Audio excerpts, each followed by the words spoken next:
Muito bem, nós vamos começar hoje um outro trechinho, né? É o versículo 14. Versículo 14. Hebreus 12, é do 14 até o 17. Do 14 até o 17.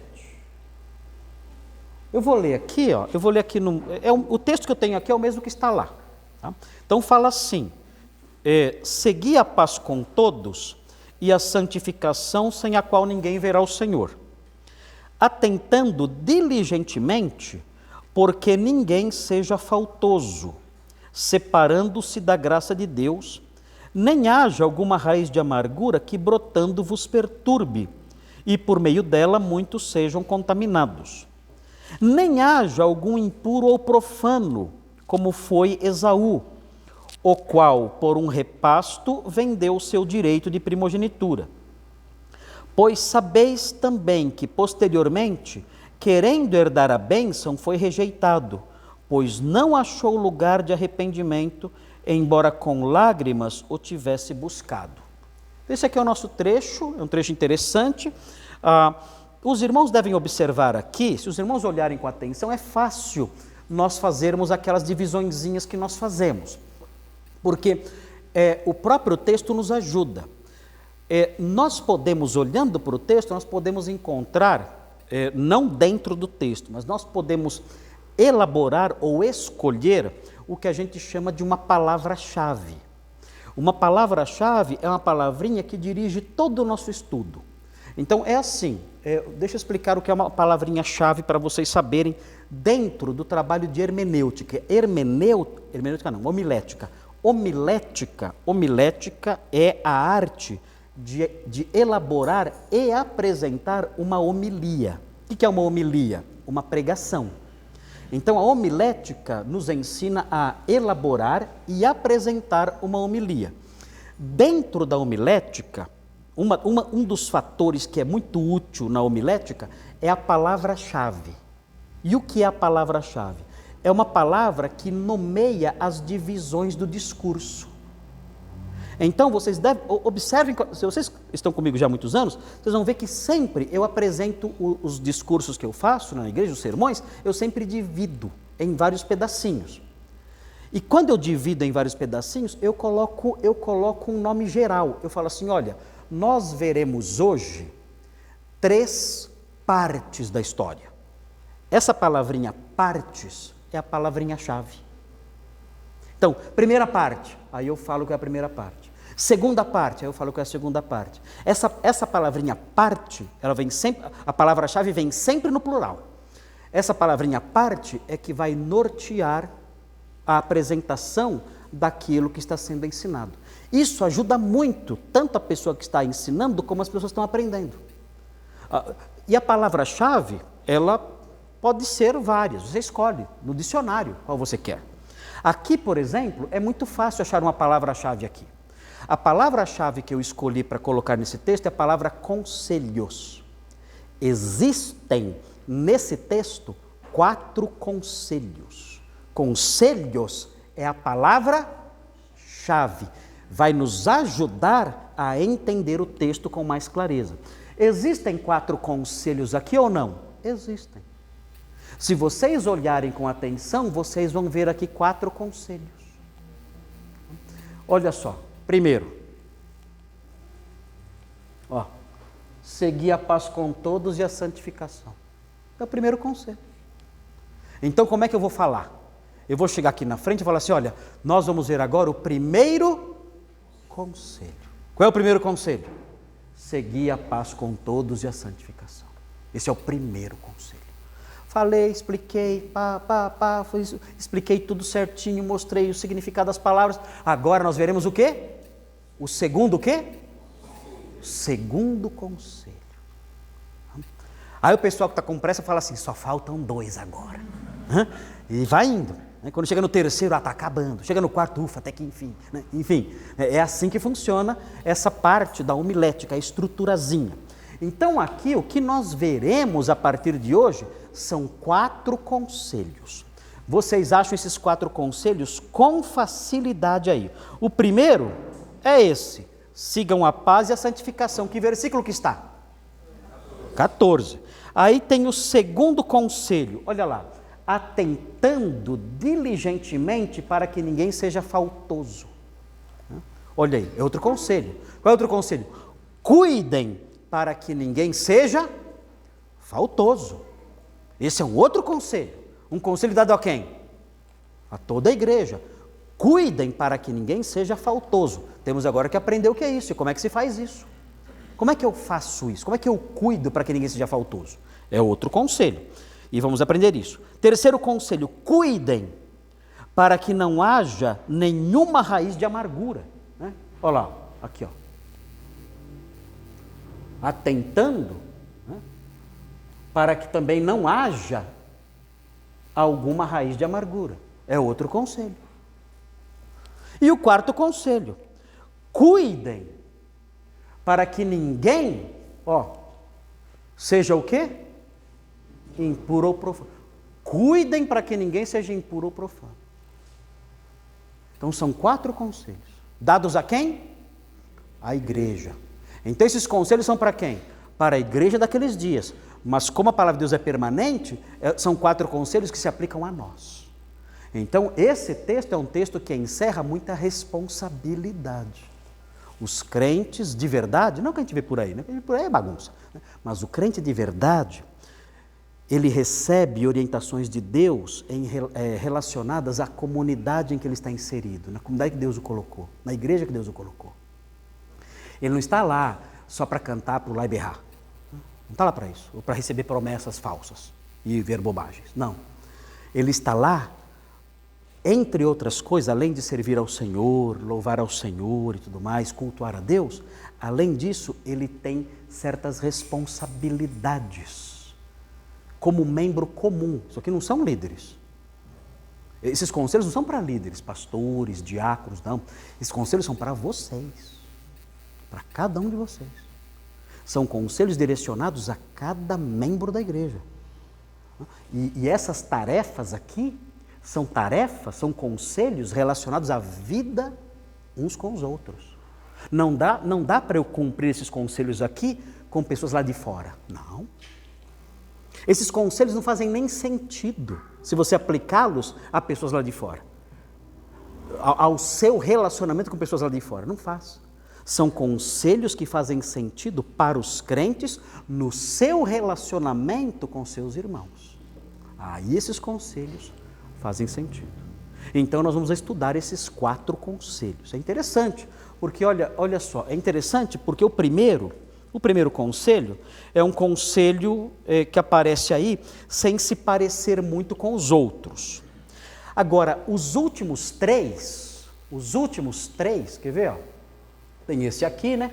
Os últimos 3 começam aqui, o segundo, atentando, cuidando. Esses aqui, cada um deles começa com uma expressãozinha na língua grega. É uma expressãozinha na língua grega que é a expressão me-tis.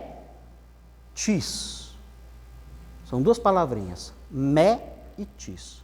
Me significa não, tis significa algum. Então, me-tis, não algum. Cuidem, para quê? Para que não algum. Tem texto grego aqui? Tem? Tem, Nicolas, texto grego aqui? Só vou mostrar para vocês, eu não faço isso quase nunca, né? Só vou mostrar só hoje. Só. Se tiver, mostra aí. Hebreus 12, 14 a 17. Vê se acha aí. Eu vou mostrar para vocês como que é. Não entendi nada. Você vai entender agora. Eu explico direitinho, vocês entendem. Vocês são inteligentes. Vocês são todos. Não está dando? Se não dá, deixa, Nicolas. Está muito claro o texto. Está muito claro? Está em azul. Não, se não dá, não tem problema não. Eu só queria mostrar um fenômenozinho, uma característicazinha interessante que aparece no texto, que se repete. Eu queria mostrar para vocês como que é. Que no português não aparece. No português, esse metis não aparece. Ele é traduzido de um jeito que some. E aí perde essa identidade.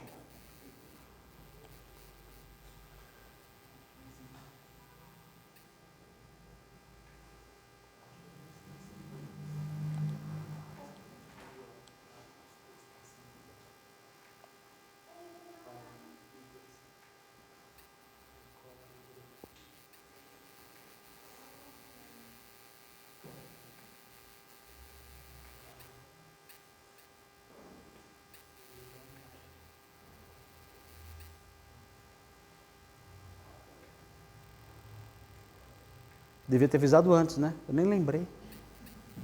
Lembrei agora.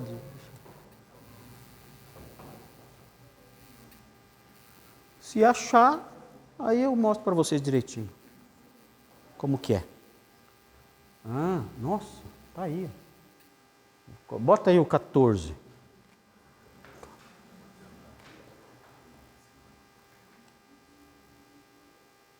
Bota o 15.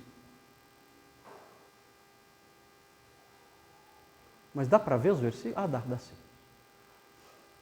Qual que é esse aí? Dá pra... Tá bom assim.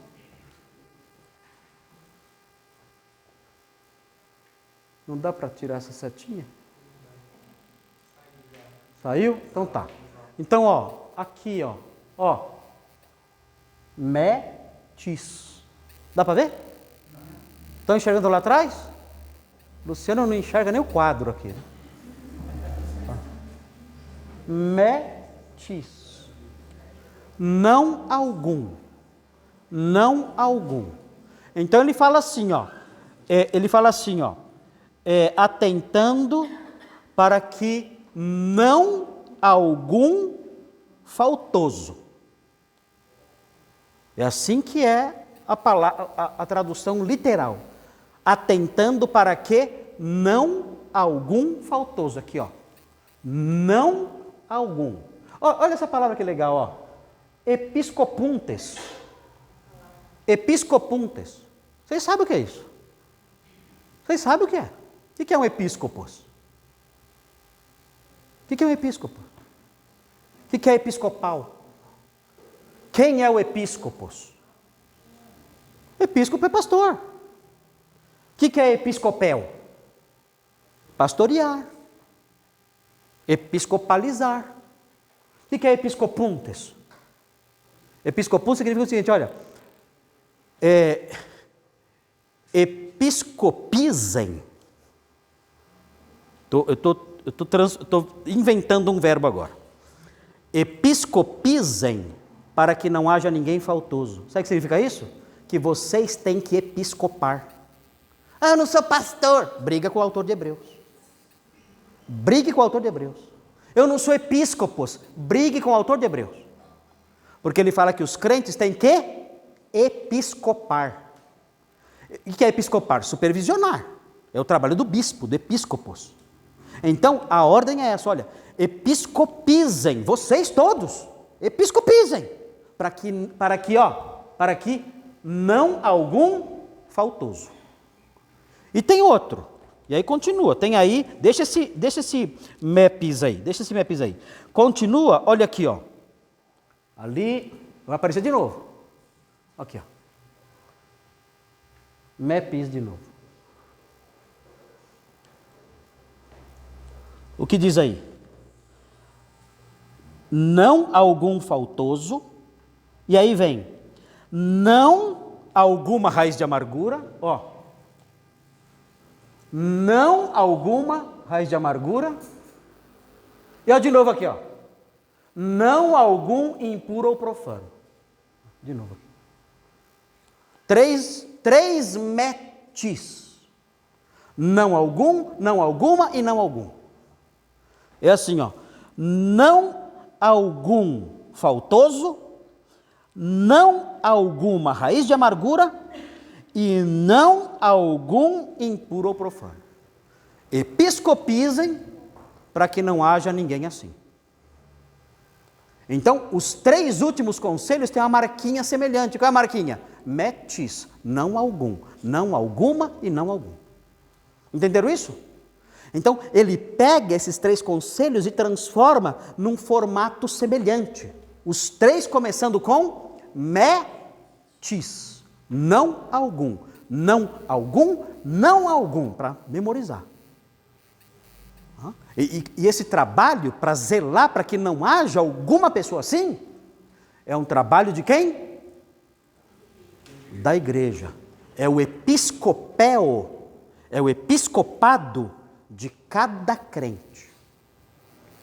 Pastor, eu pensei que era só ir na igreja, sentar lá e cantar o hino. Não, como é que é isso? Jesus salvou você para servi-lo no seu reino. E como é que se serve Jesus no seu reino? Há várias maneiras. Uma delas é episcopando. Você tem que episcopar. Você tem que cuidar, zelar, supervisionar para que ninguém, não haja algum, né? Não algum nessas qualificações que falamos aí. Não haja nenhum faltoso, não haja nenhuma raiz de amargura, não haja nenhum impuro ou profano. Você tem que zelar por isso. Então você percebeu, aquela pessoa, ela está indo na direção da impureza e da profanação. Eu tenho que episcopar. Eu tenho que falar com ela. Eu estou atento. Eu estou supervisionando. Eu agora tenho que dar sequência ao meu trabalho episcopal. Eu tenho que orientar aquela pessoa. Olha, não seja impuro ou profano. Olha, eu vejo uma pessoa que está dando lugar para a raiz de amargura. O que é isso? É a pessoa que está magoada. Nada a ver, nada a ver. Eu vou explicar o que é raiz de amargura depois. Não tem nada a ver com mágoa, com nada disso. Né? Nada disso. Eu vou explicar depois o que é. Mas eu descubro que aquela pessoa está nutrindo raiz de amargura. Eu percebi porque eu estou episcopando. E como alguém que episcopa, eu vou dar sequência ao meu episcopado, orientando aquela pessoa para que ela não faça isso, para que ela não dê espaço para essa raiz de amargura. E, enfim, para que não haja nenhum faltoso. Quem é o faltoso? Quem é o faltoso? Eu vou aprender o que é o faltoso. Então, eu tenho que observar isso, episcopar, supervisionar. Episcopel significa supervisionar. É o verbo dos episcopos. É o verbo que caracteriza o traço dos episcopos, dos pastores. Eles supervisionam. Então, cada crente tem que fazer isso também. Eu estou lá episcopando, eu percebo, alguém está sendo faltoso e se separando da graça de Deus. Então, eu vou cuidar para que isso não aconteça. A responsabilidade do membro da igreja é grande e séria. Não é ir na igreja e ficar fazendo assim, não. Não é isso aí, não. Isso é palhaçada, isso. Na verdade, é palhaçada pura, só. Nada além disso. Ok, vamos então ver aí o primeiro conselho. Olha só, prestem atenção no primeiro conselho. O que diz o primeiro conselho? Qual é o verbo? Seguir. O que é isso, seguir? Seguir. O que é seguir? O que é seguir? Ir na direção, né? Você já seguiu alguém? Já seguiu alguém? Já? Pode fazer isso? Não é? Stalking? Seguir, o que eu estou falando é seguir mesmo, ir atrás da pessoa. Você tentar descobrir onde ela mora, onde ela trabalha. Você já seguiu pessoas? Para descobrir onde morava e onde trabalhava? Eu ia para a escola e não ia para a escola. Você não ia para a escola? Você seguia quem? Meu sobrinho, meus irmãos. Você seguia. Ela seguia o sobrinho dela que faltava quando ia na escola, ela seguia. Enfim, a ideia de seguir é essa, né? Você vê alguém ali e você então vai seguindo, não é isso? A pessoa olha para trás e você faz assim. Né? Isso é seguir. Não é isso? Agora, digam para mim, o que é perseguir? A pessoa que segue, ela segue assim, né? Ela segue assim. E a pessoa que persegue? Como que é? Como que é? Ela corre. Como que é perseguir alguém? É como seguir? Como que é? É uma ação muito mais violenta, não é? Perseguir alguém é algo muito mais violento. Quem aqui já perseguiu alguém? Perseguir mesmo, a pessoa correndo, você é atrás. Eu pego, eu vou pegar. E você vai atrás na captura da pessoa. Já aconteceu com você? Já fez isso? Já perseguiu alguém? Você já perseguiu alguém? Já? Olha o seu tamanho, rapaz. Você já perseguiu? E pegou? Ainda bem, não é o tamanho seu. Né? Já perseguiu, João? Já? Tá. Aí no jogo de futebol tem que perseguir, né? Senão ele faz o gol, né? Agora, notem bem, por que estou falando isso aqui? Porque a nossa tradução diz o quê? Seguir a paz. Qual seria a tradução correta? não é seguir. A tradução correta é perseguir a paz. Ou seja, eu tenho que ir atrás dela com todo o meu vigor. Eu tenho que correr atrás dela. Não é só segui-la mais ou menos ali e tal, né? Não, eu tenho que correr atrás dela. Eu tenho que me cansar. Eu tenho que me cansar na busca dela. É algo que envolve empenho, dedicação, esforço. Não é fácil perseguir a paz. Você acha que é fácil? É fácil seguir a paz com pessoas legais, né? Eu vejo o Breno, é um cara pacífico, tranquilo, é fácil seguir a paz com ele. Agora, perseguir a paz envolve empenho, o que significa que muitas vezes as pessoas são difíceis. Muitas vezes as pessoas são difíceis e seguir a paz com elas não é fácil. Por isso ele usa o termo perseguir. Você tem que perseguir a paz. E envolve, suor. Envolve, esforço, empenho, paciência. Às vezes você quer manter a paz, a pessoa não coopera, a pessoa não colabora, a pessoa não é uma pessoa fácil de se lidar, né? E você continua perseguindo a paz, continua perseguindo, e a pessoa não facilita para você. Tem gente difícil? Tem gente difícil. Tem gente que você quer manter a paz e não consegue. A pessoa não tem jeito. Você fala, eu vou qualquer hora dar uma mãozada na orelha, eu não aguento mais. Eu já pedi perdão até de coisas que eu não fiz. Eu já pedi perdão até de coisas que eu não fiz para manter a paz. E não adianta. A pessoa é difícil. Mesmo assim, o autor de Hebreus fala, olha, segui a paz com todos. Persigam a paz com todos. Agora, é interessante isso aí. Sabe por quê? Porque os crentes a quem o autor de Hebreus escreve, eles eram perseguidos, não eram? Nós aprendemos em Hebreus que eles eram perseguidos. Aqui o autor de Hebreus fala assim, olha, vocês são perseguidos, mas vocês também têm que ser perseguidores. E da mesma forma como os seus inimigos se dedicam tentando prejudicar vocês, vocês devem da mesma forma perseguir também. Mas perseguir o quê? Perseguir a paz. Note bem, o que é a paz aqui? Perseguir a paz. É interessante isso. O que é a paz? A paz é estado de harmonia e de concórdia. Isso é paz. A paz também é a ausência de desordens. Isso é paz. Na igreja tem que haver paz, ou seja, harmonia, concórdia, ausência de atritos e ausência de desordens. Isso é paz. E para isso eu tenho que me esforçar. Eu tenho que perseguir isso.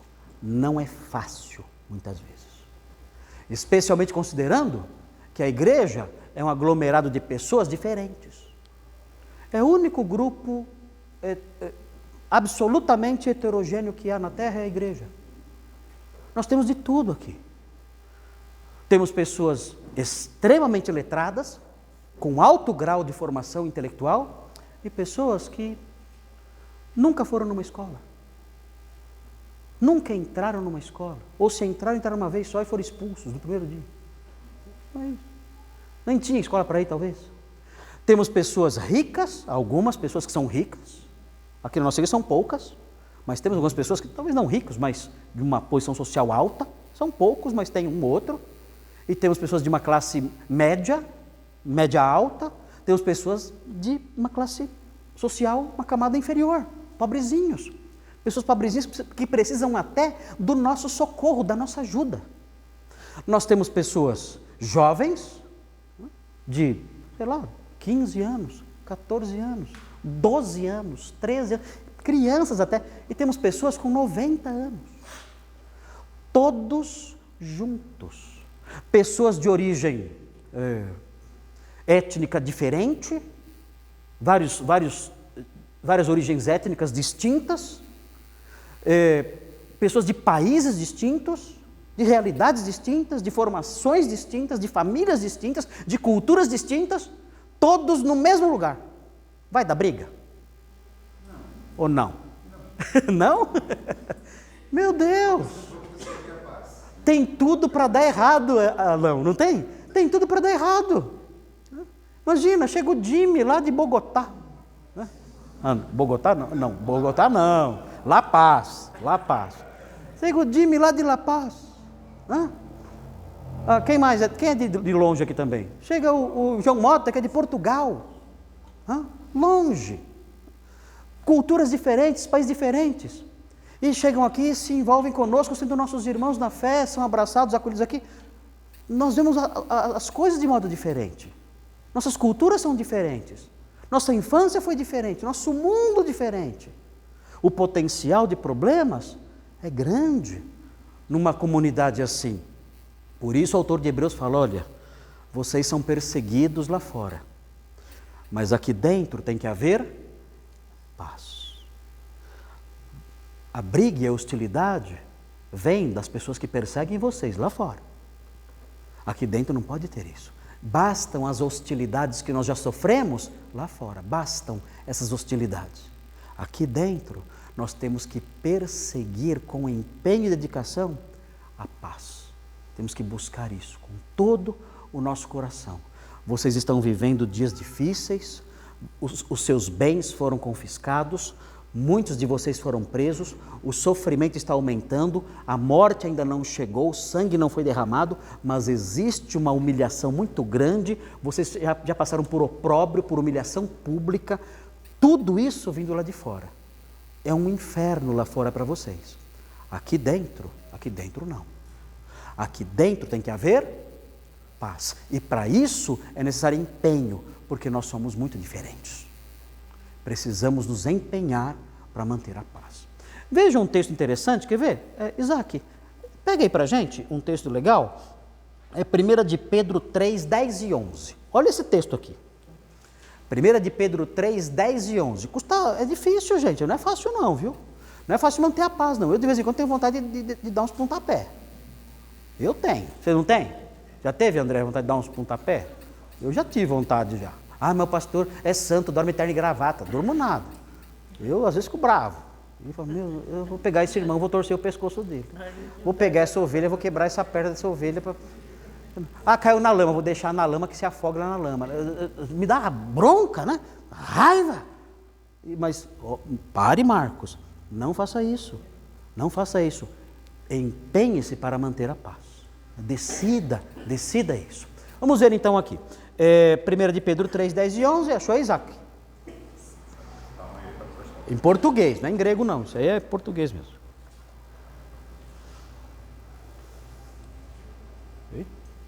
É o computador que é lento ou... A configuração é diferente, né? Então, vamos fazer assim. Então, em vez de você procurar cada texto, então eu vou pedir para alguém ler. Né? Alguém ficar aqui na frente lendo. Foi depois de 5 minutos. Eu vou seguir a paz, você está testando a minha... Ok, então veja aí, 1 de Pedro 3, 10 e 11, olha aqui, ó. Pois quem quer amar a vida e ver dias felizes, quem quer isso?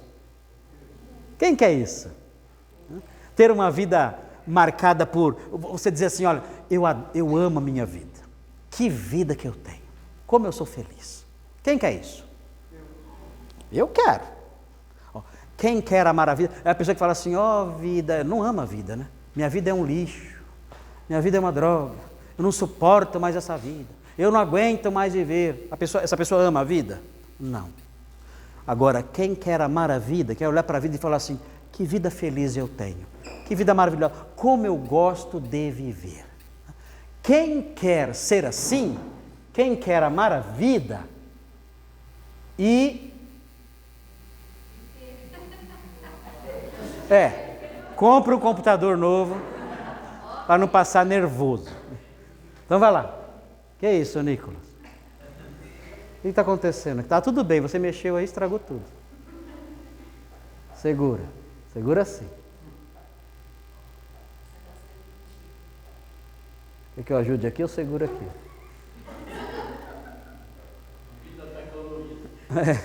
Olha aqui, ó.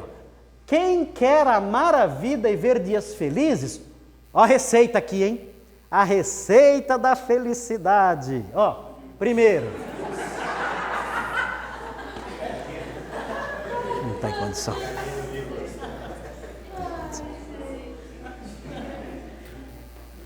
Brincadeira, hein?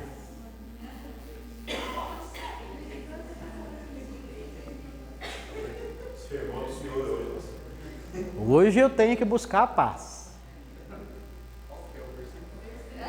É o 3, 10 e 11. Achou aí? Agora está mais firminho aqui, né? 3, 10 e 11. Porque o que aconteceu? Para quem chegou depois, o nosso projetor aqui, este aqui deu problema. Então eles tiveram que providenciar este aqui, meio de quebra-galho. Então por isso está dando esse problema hoje, né? Infelizmente hoje. Desculpem, irmãos, desculpem, mas fugiu do controle, né? Quando foram ligar, não ligava o aparelho. Aí teve que usar esse aqui.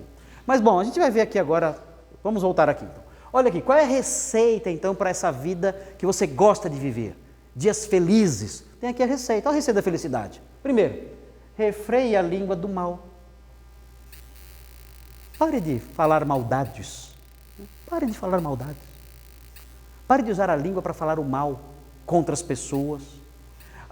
Evite que os lábios falem dolosamente, com engano, enganosamente, com maldade. Ou seja, você quer ter uma vida feliz? Controle a sua língua.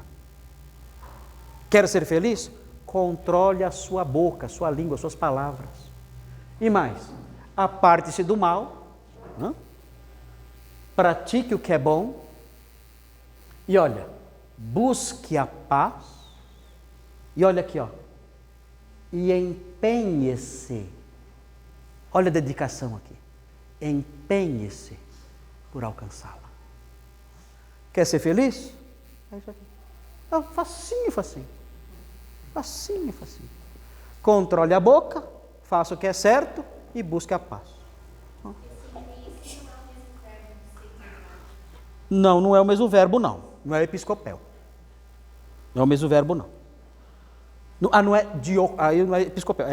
O verbo aqui em Hebreus é dioko, não é esse verbo aqui. Tá? Não é o mesmo. Ok. Agora note bem. O texto fala assim, segui a paz com quem?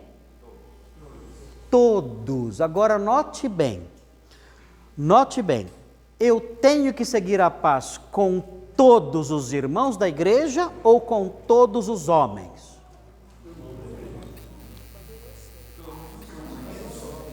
Eu tenho que seguir a paz com todos os homens que eu conheço, da igreja de fora, ou tenho que seguir a paz com todos os irmãos da igreja? Todo mundo, né? Todo mundo. Ok. É assim. A Bíblia diz, e nós veremos daqui a pouquinho, que nós temos que seguir a paz com todas as pessoas que nós pudermos, crentes e incrédulos.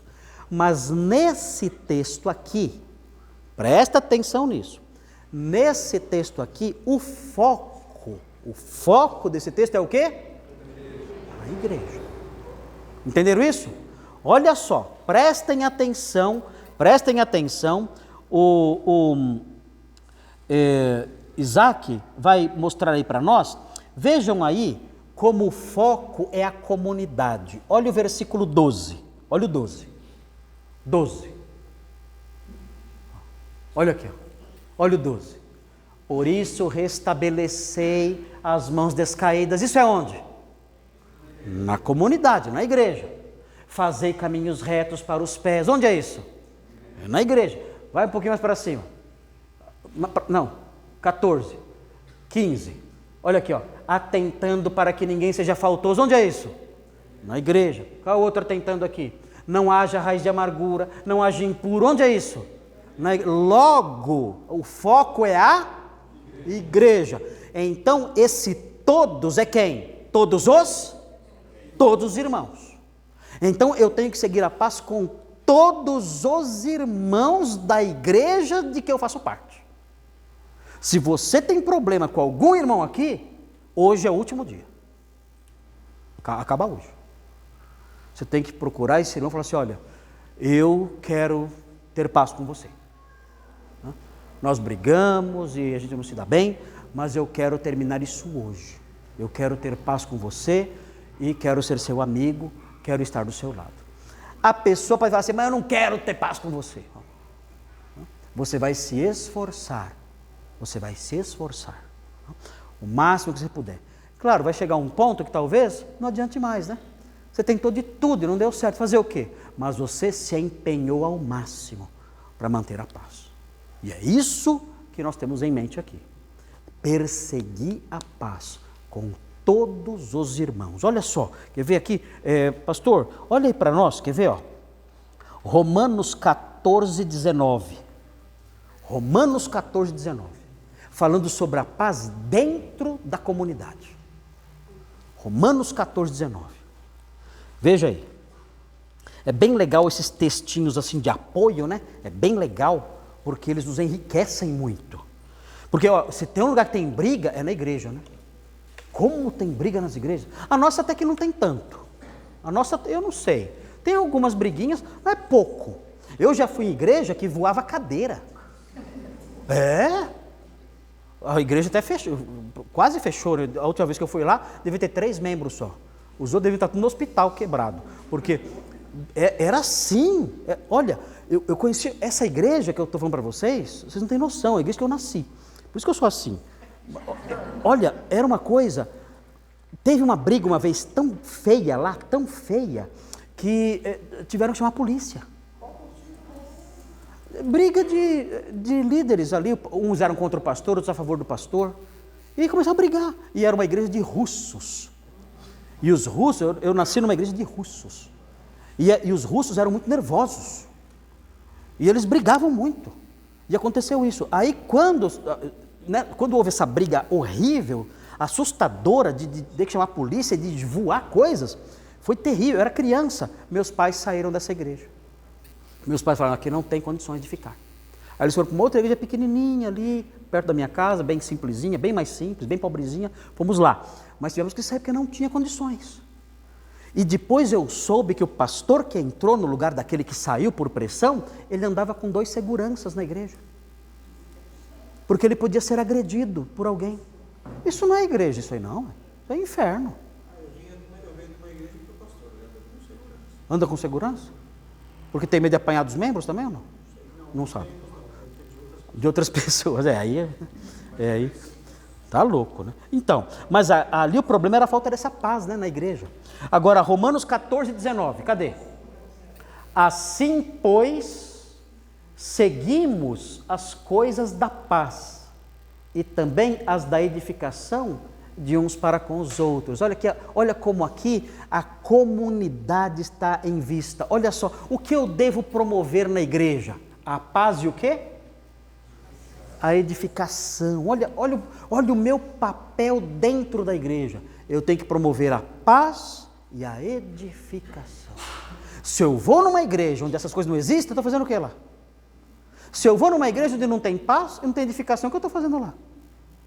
Vai embora, procura outra. Eu não tenho condição de viver num lugar assim.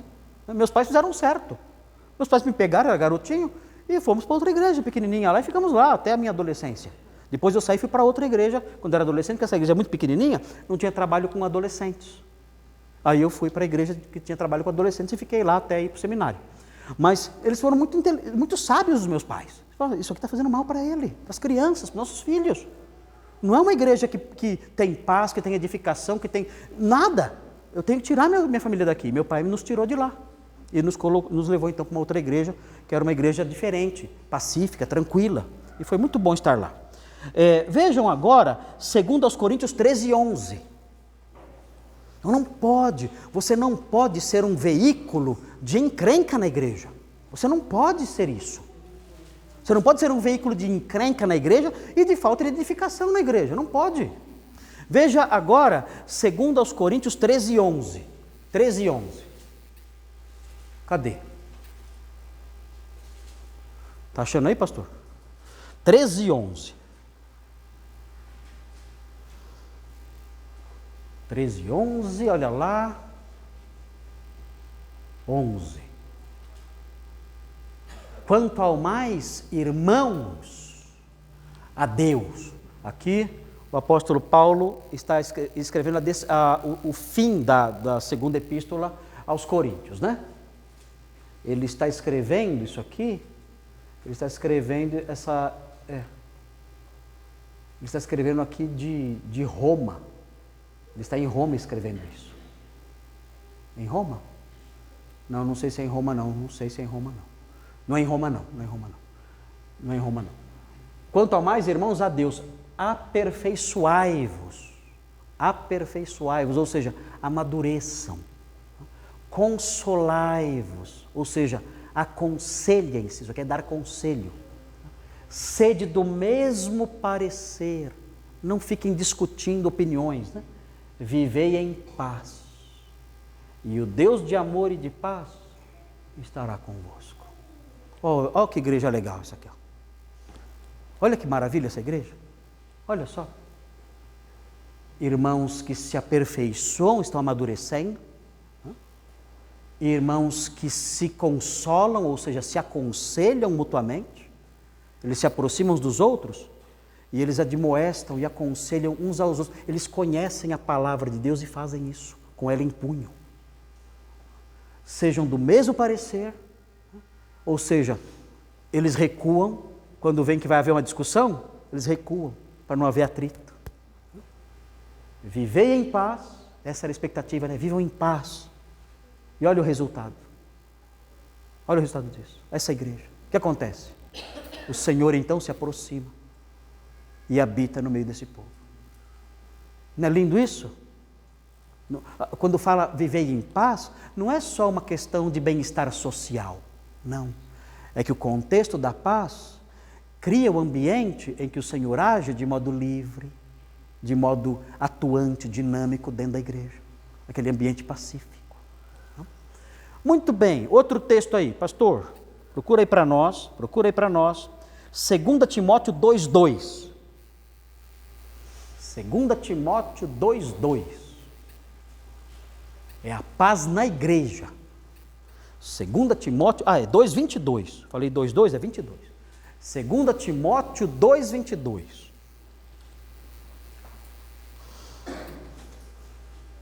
2:22. Vamos ver aqui, subindo, 22, aqui. Olha aqui, ó. Foge outro sim das paixões da mocidade. O Timóteo devia ter uns 32 anos, mais ou menos.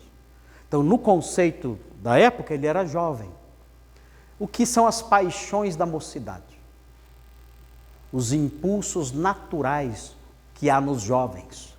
Os jovens têm impulsos naturais, em vários aspectos, físicos, emocionais, eles têm impulsos naturais. Por exemplo, uma paixão da mocidade, a preguiça. O jovem gosta de ficar deitado no sofá. Apaga a luz, não fui eu que acendi.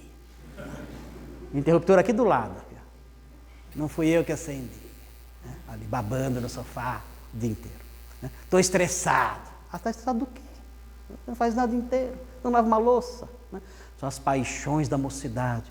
As inclinações naturais do jovem. Rebelião, né? Responder, qualquer autoridade, ele se rebela, responde, tem argumento para lá e para cá, né? Sabe tudo. São as paixões da mocidade. A área moral, né? As paixões da área, no aspecto físico, sexual, tudo isso. São as inclinações da mocidade. Ela foge dessas coisas. Fuja disso tudo. Segue a justiça, a retidão, a fé é a sã doutrina. O amor, a disposição de beneficiar os outros, mesmo quando isso custa.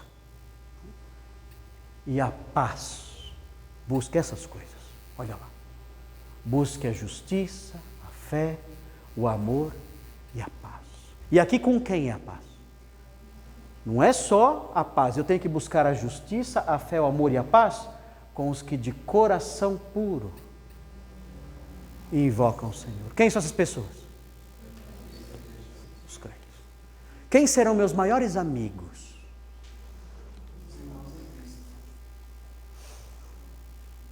Quem é seu maior amigo aqui neste mundo? Não, Jesus está lá no céu, aqui neste mundo. Quem é seu melhor amigo aqui? Ele é crente ou é incrédulo?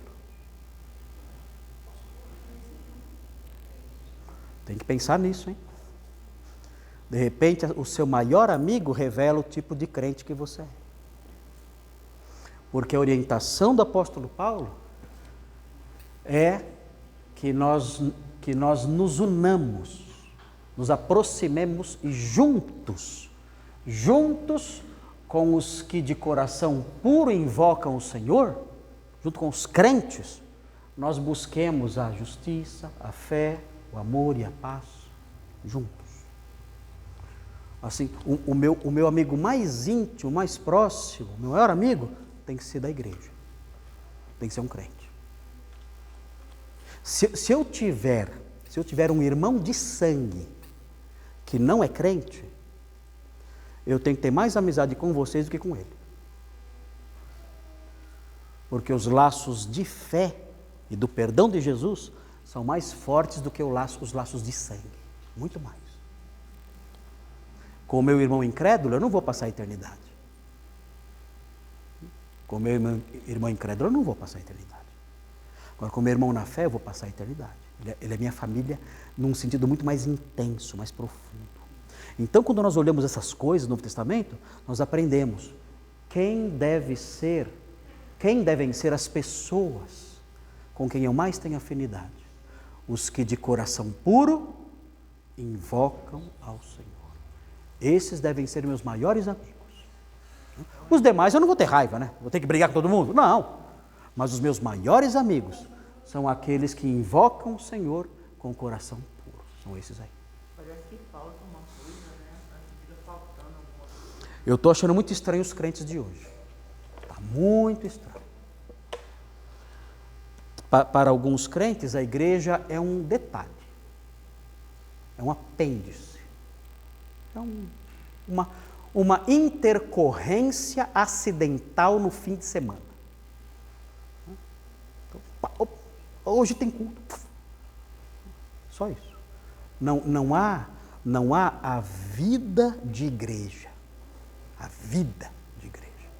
Aquele envolvimento visceral. Aquele envolvimento intenso de alma com os irmãos. Isso é perigoso. Isso não é bom. Não é para ser assim. Não é para ser assim. Bom, está acabando, já são 9h10. Só para não esquecer, Pastor Nicolas, coloca Romanos 12, 17 e 18 para encerrar. Porque aqui nesse versículo aqui, é só o lembrete que tem que ter paz com os de fora também, ainda que não seja essa a ênfase de Hebreus.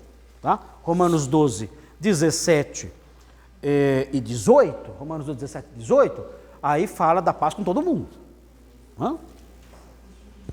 Você não pode brigar, você não pode viver brigando lá fora. Você não pode ser aquele crente que vive brigando todo mundo. Tem que ter paz com as pessoas todas. Cadê? Não torneis a ninguém mal por mal.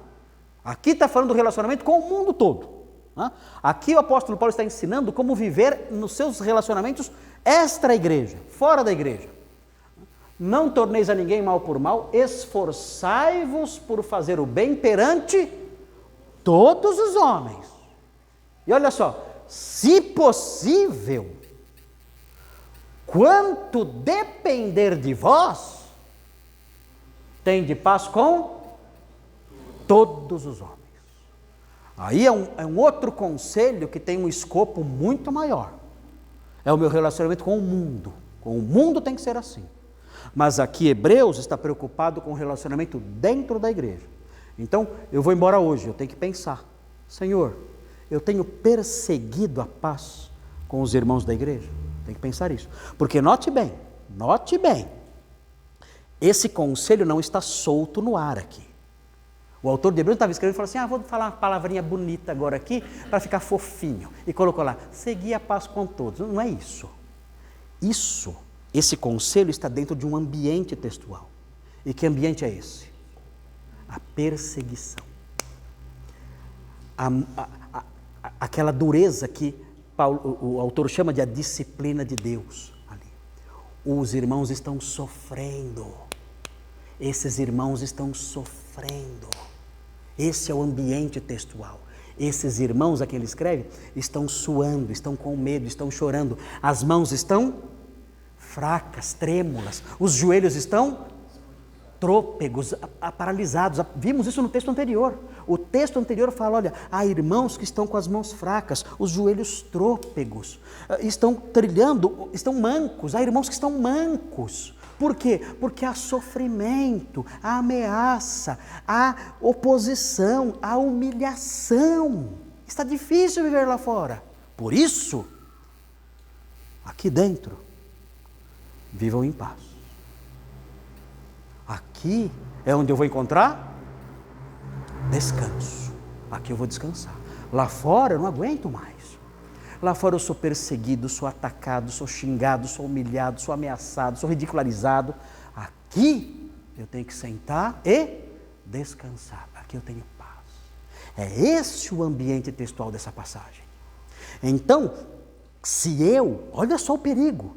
Se algum irmão aqui passa uma semana difícil, de perseguição, de humilhação, de zombaria, aí ele chega aqui, você briga com ele. Você percebe o tamanho do mal que você fez? Aqui era a poltrona. Aqui era o lugar de descanso. Aqui era para ele sentir alívio. O que você fez? Você destruiu isso. Meu amigo, eu não quero estar na sua pele. Diante de Deus, não quero estar na sua pele. Você destruiu o único lugar onde ele poderia descansar. E é esse o ambiente aqui. E eu não posso perder isso de vista. Vocês lembram daquela ave, daquela pomba que Noé soltou na arca? Quando parou a chuva? Lembra o que aconteceu com a pombinha? Ela foi e voltou. Por que ela voltou? O texto de Gênesis fala, porque ela não encontrou lugar para descansar os seus pés. Quando ele soltou o corvo não voltou. Por quê? É ave de rapina. Ele viu carniça e falou, é nós. Na hora que o corvo viu rapina, é sujeira, podridão, carne podre, falou, é tudo que eu quero, manda mais dilúvio, que adorei. E ficou lá no meio da sujeira. E agora a pombinha fez isso? O texto fala assim, ó, ela voltou porque ela não encontrou lugar de descanso para os seus pés. Ela voltou. Então o que a igreja é? A igreja é a arca de Noé. E vocês são as pombinhas. E daqui a pouco eu vou abrir a janela. E vocês vão sair voando. Lá para fora. E o que vocês vão encontrar? Sujeira, lama, cadáveres. Vocês vão encontrar lugar para descansar o pé? Não. O que vocês vão fazer então? O que vocês vão fazer então? Vão voltar aqui domingo. Tudo assim. Vão chegar tudo assim na igreja, né? E quando chegarem aqui, vocês querem o quê? Descanso. Aí o Nicolas briga com você. Já pensou? Aí o Isaac faz cara feia para o Brenner. Já pensou? Já pensou o tamanho da culpa dessas pessoas? Já imaginaram o mal que nós fizemos? O autor de Hebreus tem esse cenário em mente. Ele quer que nós cheguemos das nossas revoadas por esse mundo caótico, que foi avassalado pelo juízo de Deus e pelo pecado. Ele quer que nós saiamos deste mundo e cheguemos na igreja e encontremos aqui um lugar de repouso, descanso para os nossos pés. Por isso o autor de Hebreus fala, segui a paz, persigam a paz com os irmãos. Porque nesse contexto de sofrimento, de perseguição e de caos lá fora, a igreja tem que ser um lugar onde eu possa descansar. Na semana que vem, o que falta? O que falta? Seguir a paz com todos. E agora, o que vem depois? O verbo que rege essa frase, qual é? Seguir. Qual que é o verbo mesmo? Eu tenho que perseguir outra coisa. Eu tenho que perseguir duas mulheres. A paz e a santificação. Eu tenho que sair no encalço delas. eu tenho que sair no encalço delas. Agora, essa outra perseguição vai ficar para quarta-feira que vem. É o novo capítulo dessa saga. Né? Vamos perseguir a santificação na semana que vem. Aí vamos aprender o que é santificação. O que é santificação? Eu jejuo 7 vezes. Isso aí não é isso que eu tenho em mente aqui. É isso aqui.